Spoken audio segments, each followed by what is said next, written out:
Assalamualaikum warahmatullahi wabarakatuh. Selamat pagi anak-anakku. Senang sekali kita dapat berjumpa kembali dalam video pembelajaran di kelas 3 Bahasa Indonesia membahas tentang mengenal dongeng.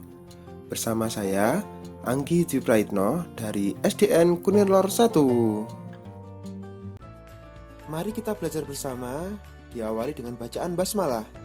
Bismillahirrohmanirrohim. Oh iya, yuk siapkan alat tulisnya untuk mencatat materi hari ini.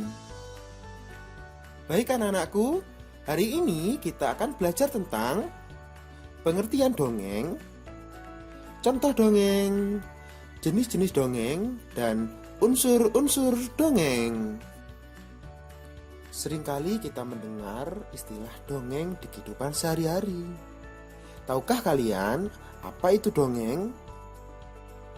Dongeng adalah cerita hayalan. Umumnya bercerita tentang kehidupan pada zaman dahulu kala. Dongeng juga memiliki pesan yang akan disampaikan, yaitu seringkali dinamakan dengan amanat cerita. Tokoh yang ada dalam dongeng bisa manusia, bisa hewan, atau tumbuhan.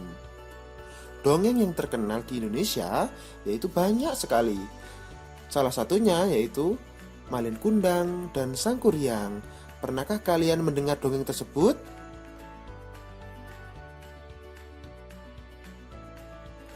Contoh dongeng yang ada di Nusantara ini adalah ada Malin Kundang, ada Kancil dan Buaya, dan legenda Tangkuban Perahu.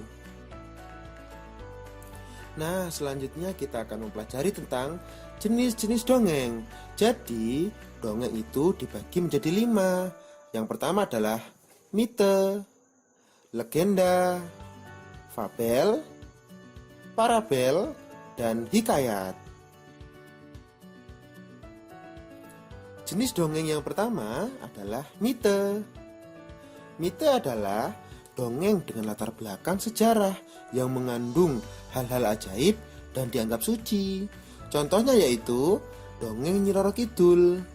Dongeng Nyi Roro Kidul ini adalah dongeng yang diyakini mengandung hal-hal ajaib atau dianggap suci oleh masyarakat Jawa. Jenis dongeng yang kedua yaitu legenda. Legenda adalah dongeng mengenai peristiwa sejarah suatu nama daerah atau asal-usul daerah. Contohnya yaitu legenda Surabaya dan legenda Banyuwangi. Legenda Surabaya adalah dongeng yang menceritakan dua tokoh, yaitu Suro dan Boyo. Suro sebagai ikan hiu, sedangkan Boyo sebagai buaya. Pada cerita ini diceritakan bahwa kedua tokoh ini sering bertengkar karena memperebutkan daerah kekuasaan. Pada akhirnya si Suro menggigit ekor Boyo, sedangkan si Boyo menggigit ekor Suro. Akhirnya daerah pertempuran kedua hewan ini dinamakan dengan Surabaya. Jenis dongeng yang ketiga yaitu fabel. Fabel adalah dongeng yang tokohnya adalah hewan dan menceritakan tentang kehidupan mereka. Contoh dongeng yang berjenis fabel yaitu kisah Kancil dan Buaya, kisah Kancil dan Kerbau. Yang keempat adalah parabel. Parabel adalah kisah-kisah yang bertujuan untuk menyampaikan ajaran agama atau pesan moral. Contoh dongeng yang berjenis parabel yaitu kisah Nabi dan Rasul. Jenis dongeng yang kelima yaitu hikayat.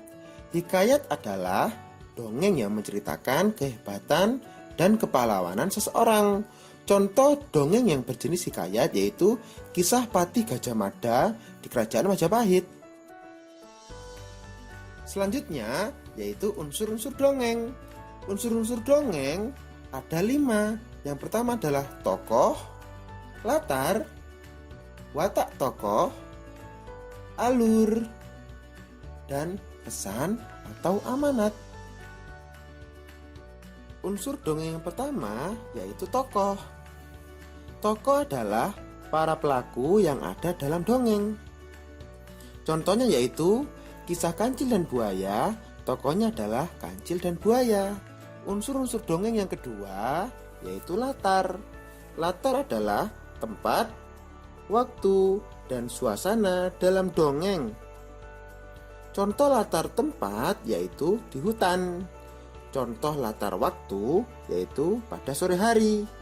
Contoh latar suasana yaitu suasananya mencekam. Yang keempat adalah alur. Alur adalah rangkaian peristiwa dalam dongeng.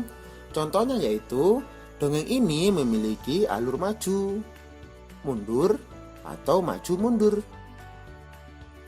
Unsur-unsur dongeng yang terakhir yaitu pesan atau amanat. Pesan atau amanat adalah pesan yang ingin disampaikan penulis dalam dongeng. Contohnya adalah pada dongeng Kancil dan Buaya memiliki pesan atau amanat seperti ini. Gunakanlah akal pikiranmu walaupun di saat paling sulit sekalipun.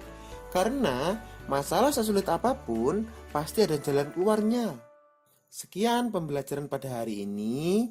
Mari kita akhiri dengan membaca hamdalah. Alhamdulillahirabbil alamin. Saya Ustadz Anggi Dwi Praitno mengucapkan terima kasih dan sampai jumpa. Wassalamualaikum warahmatullahi wabarakatuh.